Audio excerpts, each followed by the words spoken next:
Good day and welcome to Monday reTsene with Pretoria Psychologists. My name is Ngoni and I'm here to talk to you about toxic masculinity. So, just talking about masculinity is a very difficult topic, right? The reason I say it's a difficult topic is because it's hard to separate what is considered toxic masculinity from what would otherwise be considered to be non-toxic masculinity. But before I even get to that, let me talk to you about what is masculinity, right? So masculinity is based on the work of R.W. Connell back in the 90s, right? And Connell defined 4 types of masculinity: hegemonic masculinity, subordinate masculinity, complicit masculinity, and marginalized masculinity, right? And so whenever we talk about masculinity, we are talking about hegemonic masculinity. And simply put, hegemonic masculinity is the dominant version of masculinity in any given society. So, what is masculinity? Masculinity is the general ways of being a man, right? And the traits associated with that are not expressing your emotions, right? It's about being tough, it's about being hard, it's about taking up responsibility, it's about being a provider. Essentially, masculinity exists in opposition to femininity. The idea is that you separate yourself from whatever may be considered feminine. Okay, so I started off by initially saying that it's hard to define toxic masculinity because that implies there is a version of masculinity that exists that is not toxic. That's the thing, I don't know if there's such a thing, right? Because hegemonic masculinity itself, the idea is remove yourself from anything feminine, okay? Complicit masculinity, which is the second type of masculinity, essentially is male privilege, right? I may not meet the criteria for hegemonic masculinity. However, by virtue of the fact that I'm a man means I benefit from hegemonic masculinity. Perfect example I use to explain this is the idea that whenever I walk at night, my biggest concern is that my phone is going to get stolen. At no point in time am I ever consciously afraid of my life. Okay, so thereafter then there is subordinated masculinity and marginalized masculinity. So marginalized masculinity essentially is about people of color. People of color fall into the category of marginalized masculinity. The idea being that hegemonic masculinity is associated with European, Western ideas of whiteness. So there's a race component to it. And then there's subordinated masculinity. Subordinated masculinity is whereby if, for example, you identify as being gay, you would be considered in that category of subordinated masculinity because it is the antithesis of hegemonic masculinity. It is everything that opposes the idea of what it means to be a man. So all of that being said, toxic masculinity comes down to not expressing your feelings. It comes down to having to assert yourself, but you assert yourself in a manner that's aggressive. Is that you want to be considered to be the manliest man in the room. Is you want people to, I don't even think it's respect. I think it honestly may be a bit of fear, like want people to fear you, right? It's about sleeping with multiple women. It's about continuously proving that you are a man. And my thing is this, is toxic masculinity, or just masculinity in general, tries to assert itself as being dominant over femininity. So it's about men being dominant over women. But my thing is this, is if you have to continuously prove something, then is it true?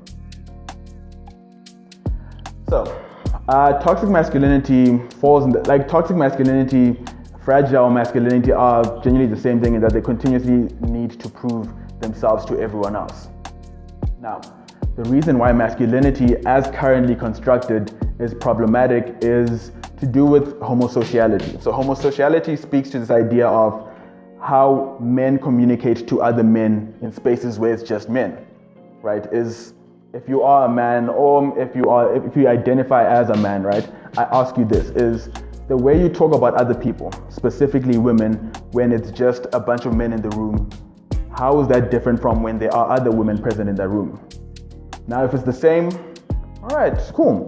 But if it's not, which I would wager it isn't, that speaks to homosociality, right? When we talk about changing masculinity, we talk about those spaces, those intimate spaces between men. Those are the spaces that we need to focus on, because those are where the ideas are continuously perpetuated. Think about the amount of profanity you may use when describing women or describing situations, right? You want to puff up your chest, you want to come across as being a manly man. It's when things happen, you're not going to express your feelings. That's not the point. The point is to try and come across as the hardest person in the room. So that's what we sort of talk about when we talk about toxic masculinity. It's how when children are growing up, right, we teach them that men and women are essentially different, right? We teach them that these are the ways of being a man. That's very problematic, especially because we view masculinity as being problematic to women, but we don't realize masculinity is also problematic to men. You've had a rough day. Things are not going well for you. You're not allowed to express your feelings. If you express your feelings, you're considered to be less of a man. If you are in a heteronormative relationship, so it's you and your wife, if you're not a provider, you're seen to be less than a man. But then I ask you, are there not other ways to be a man? Are there not other ways to provide? Is the manly thing not to teach? I would think the more manly thing is to teach someone how to express their feelings. Is how to teach someone how to be themselves regardless of what they look like to others. I would consider that to be a more progressive, a more healthy form of masculinity, because it does less harm to others, and more importantly, it does less harm to yourself. And I suppose the other thing that I think we also often ignore when it comes to conversations about masculinity is we ignore the role that women play in it. Right? It feels as if it feels as if it's an uncomfortable conversation. It's something that people don't typically want to address. But take South Africa, for example. Women are the numeric majority, right? There are 46% of households in South Africa are women-headed households. Now, if I were to ask you how many of them are male-headed households, I bet you my bottom dollar that you will not be able to guess what percentage that is. 2%. 2% of households are male-headed households, in that it is the father has stayed and is looking after the children. But that's not the point of this. The point is women make up the majority in terms of population, in terms of households in this country, and yet we don't talk about what role they play in masculinity. I mean, growing up, you're told boys don't cry. You're told this is how men are supposed to act. You're told always be a provider. You need to be a leader. And when you don't meet up to that criteria, what does that do to you internally? Because masculinity comes down to two things, right? It's external and internal, right? The external pressure comes from what everyone else around you expects. Then you get to a point whereby you internalize these ideas. Now imagine that you are someone you're quirky, you're queer, you don't feel the need to be oppressive towards women, you don't feel the need to be the manliest man in the room, you are comfortable in your own skin. But you then think of yourself as less than, because that's not how you were raised. So, masculinity is dynamic. It's socially constructed, meaning that it is about the dominant ideas at any given point in time, meaning that it is capable of change, meaning that there are progressive ways of being a man, of being masculine. It's just that the way it's currently constructed is not healthy for everyone.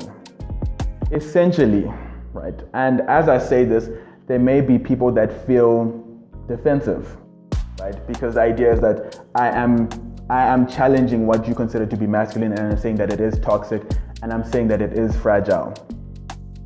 That's okay. If you are feeling defensive, that means I feel like I've then made some very valid points. And what that then says is that perhaps you should take a moment to step back and reconsider what it means to be a man. Because to boil down manhood to say it's about being a provider, it's about continuously proving that you're a man, it's about sleeping with multiple women, it's in a lot of cases about being violent, it's about not expressing your feelings, it's about being tough. That genuinely doesn't sound healthy. And I would implore you to perhaps consider more constructive ways of being a man. So namely, expressing your feelings, not treating women as an object, as treating them as, not treating them as something precious, but treating them as human beings. They have emotions, they have feelings, they have thoughts, that in a situation that someone may express something that you don't agree with, you might interpret it as disrespect. It's about having a conversation around that, as opposed to thinking, I need to assert myself physically, I need to assert myself through my fists. I would think it's so much healthier to use your words to express yourself, to express your feelings. Because as you are, as a man, you have feelings. Your feelings matter. There's that idea that boys don't cry. Boys cry. Boys are human beings. Is that you don't have to be a leader. You don't have to be a provider. You don't have to be aggressive to be a man. I would think, if anything, more manhood should be about being comfortable with who you are. Because honestly speaking, we're all very different. So, in conclusion, it's hard to separate fragile masculinity from toxic masculinity, from conceptions of masculinity, because it feels as if they all sort of go into the same bag. So, I urge you, I implore you, reconsider ways of what it means to be a man. Construct versions of masculinity that are progressive, that are healthy, not only for everyone else, but for yourself. Because who knows?